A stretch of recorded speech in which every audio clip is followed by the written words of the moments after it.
పొద్దుతిరుగుడు పూలుంటాయి గదా! అవి సూర్యుడు ఎటు తిరిగితే అటు తిరుగుతుంటాయి. అందుకే అవిటిని పొద్దుతిరుగుడు పూలు అంటుంటారు.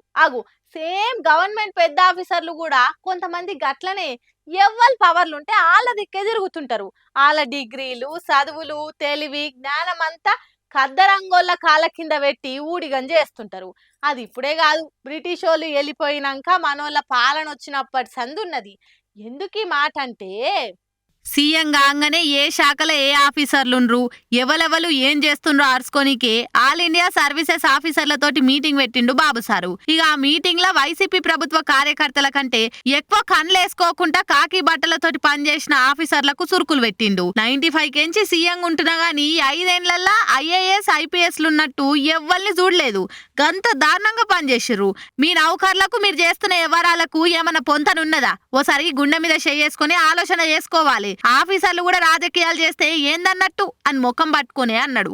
అనుడే కాదు, బాబు సార్ను, సైకిల్ పాటోలను బాధలు పెట్టిన కాకీలను, ఐఏఎస్ల లిస్టును బయటకు తీసి వాళ్ళ భరతం పట్టే పనులున్నాడు. ఇప్పుడు సీఎంఓ నుంచి శాఖల డైరెక్టర్ల దాకా పనిచేసిన అందరు ఆఫీసర్ల ప్రోగ్రెస్ కార్డు తెప్పించుకుంటుండు. ఎవరి కథ ఏందో చూసి వాళ్ళందరినీ ఏడికాడ మార్చే ఎగిరం ముంగటేసుకున్నాడు. ముఖ్యంగా కొంతమంది ఐపీఎస్లు బాబు సార్ను అరెస్ట్ చేసే టైంలో ఐపీఎస్ల లెక్క కాకుండా బులుగు రంగు కార్యకర్తల లెక్క చాలా అత్యుత్సాహంతో పనిచేసిండ్రు.